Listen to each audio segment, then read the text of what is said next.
नमस्ते बच्चों, इस वीडियो में हम कक्षा 9 का फर्स्ट चैप्टर संख्या पद्धति हम स्टार्ट करेंगे। सबसे पहले हम संख्याओं के बारे में पढ़ लेते हैं। संख्याएं कितने प्रकार की होती है वगैरह।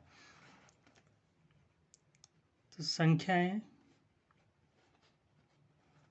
दो प्रकार की होती है। पहली तरह की संख्याएं होती है वास्तविक संख्याएं,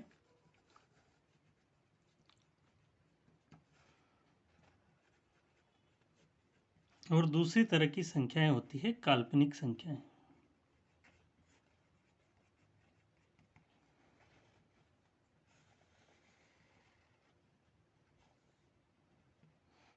इस प्रकार की संख्याओं के बारे में आप कक्षा 11 में पढ़ेंगे, तो ये अपने कोर्स में है नहीं, तभी इसको हम छोड़ रहे हैं।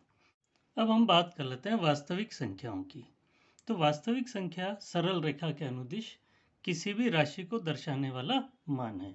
छोटी कक्षाओं में हम किसी भी सरल रेखा पर किसी संख्या को दर्शाना सीख चुके हैं। ठीक है। वास्तविक संख्याओं में क्या होता है, सभी परिमेय संख्याएं और अपरिमेय संख्याएं शामिल होती है। ठीक है। तो हम क्या करते हैं, वास्तविक संख्याओं को दो भागों में विभाजित कर देते हैं। पहली होती है परिमेय संख्याएं, और दूसरी जो संख्याएं होती है वो अपरिमेय संख्याएं होती है। पहली संख्या परिमेय संख्या होती है और दूसरी क्या होती है, अपरिमेय संख्या है। अब परिमेय संख्याएं क्या होती है, इनके बारे में हम पढ़ लेते हैं। तो वे संख्याएं जिन्हें a/b रूप में लिखा जा सके,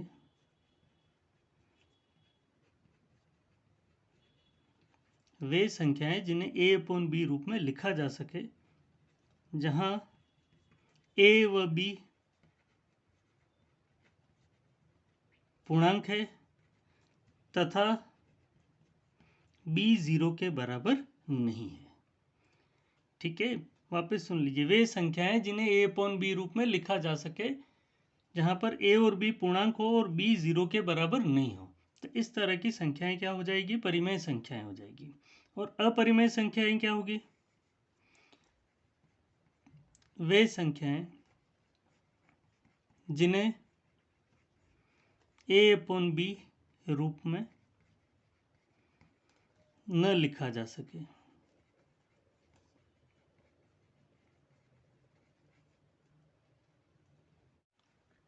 अब हम इनके उदाहरण देख लेते हैं परिमेय संख्याओं के।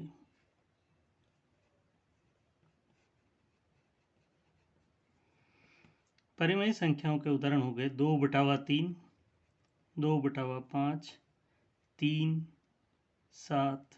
ये सारी क्या है, परिमेय संख्याएं हैं। ठीक है।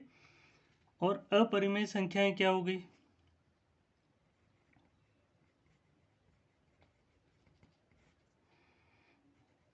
पाई, √2, √3, इस तरह की जो भी संख्याएं हो गई वो क्या हो गई, अपरिमेय संख्याएं हो गई। ठीक है। अब हम इनके दशमलव प्रसार की बात कर लेते हैं। तो परिमेय संख्याओं का दशमलव प्रसार दो तरह का होता है, शांत दशमलव प्रसार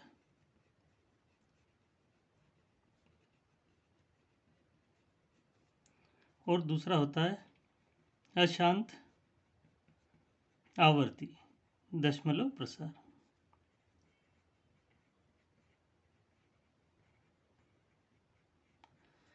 जैसे 2/3 है, 2 में 3 का भाग लगाएंगे तो 0.6666 इस तरह से चलता ही जाएगा। तो इस तरह का दशमलव प्रसार क्या हो गया, अशांत आवर्ती दशमलव प्रसार हो गया।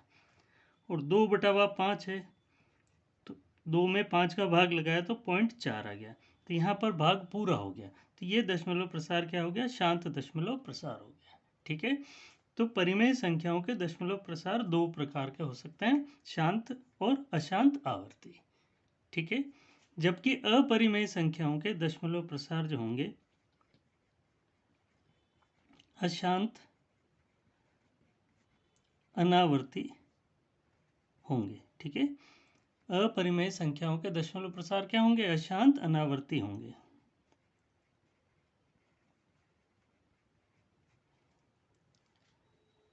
अब हम बात कर लेते हैं प्राकृत संख्याओं की।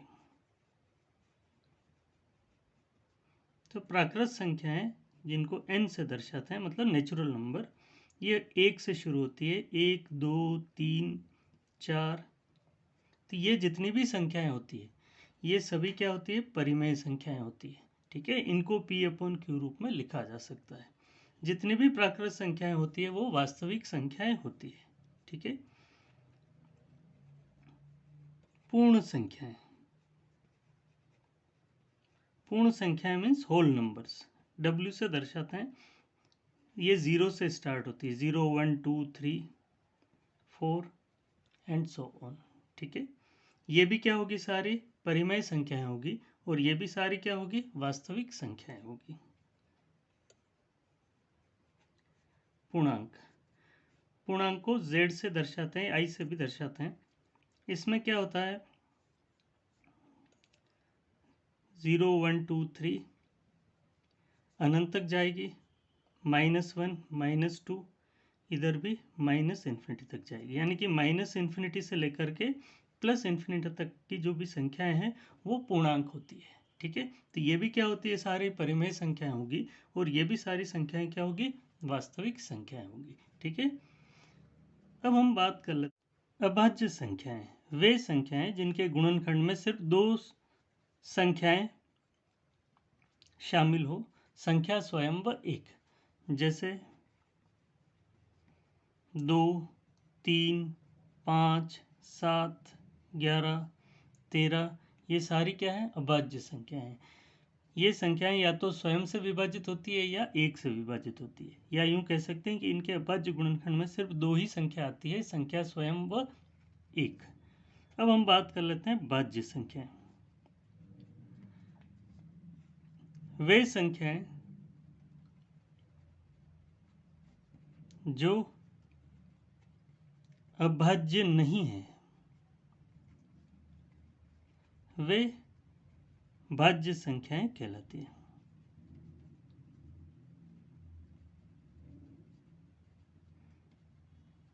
जैसे 4, 6, 8, ये सारी क्या है?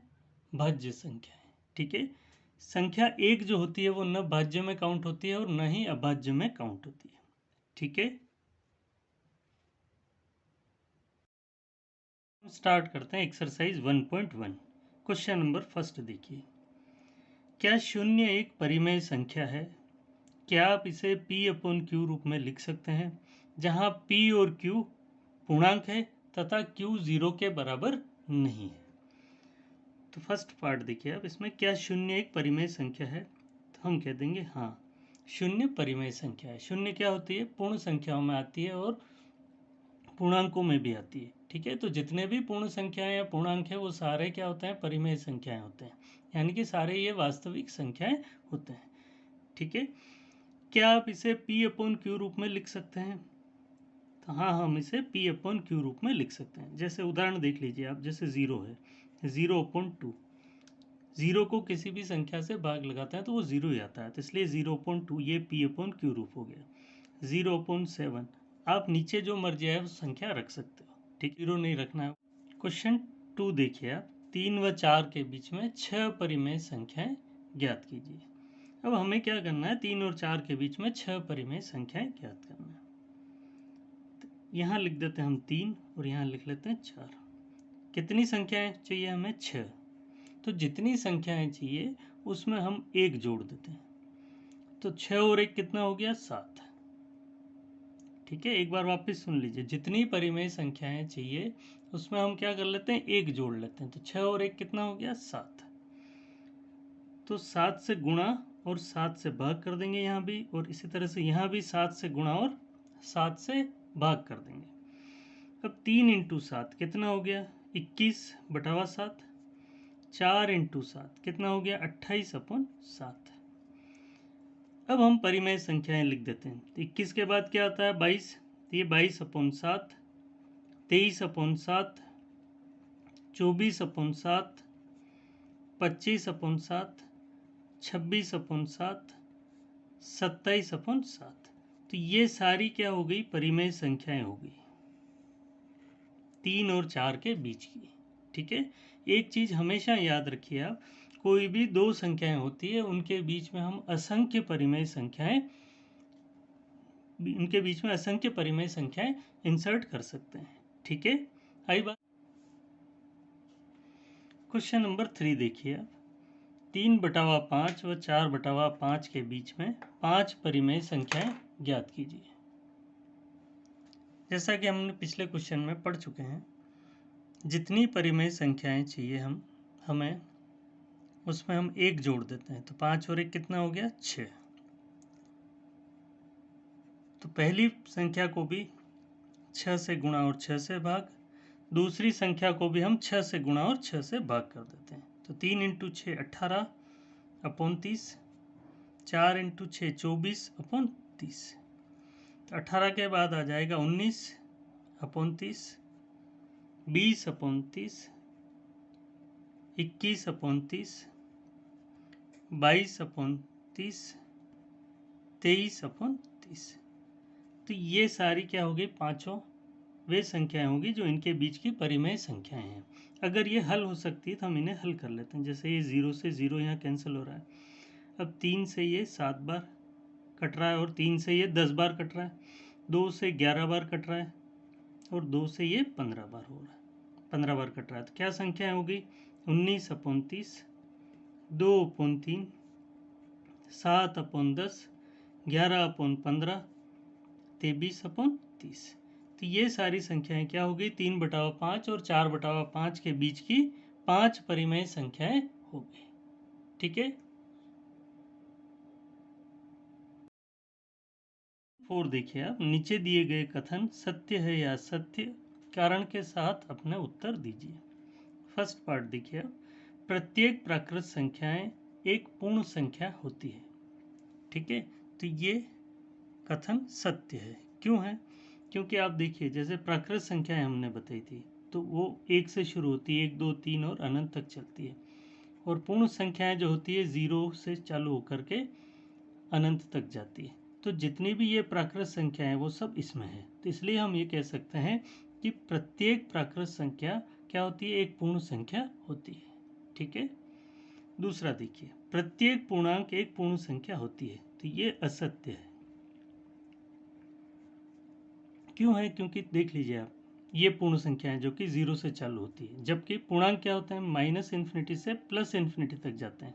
मतलब जैसे -2, -1, 0, 1, 2 अनंत तक जाते हैं। ठीक है, तो इसलिए ऋणात्मक जितनी भी संख्याएं होती है वो सारी क्या है, पूर्ण संख्याएं तो नहीं होती।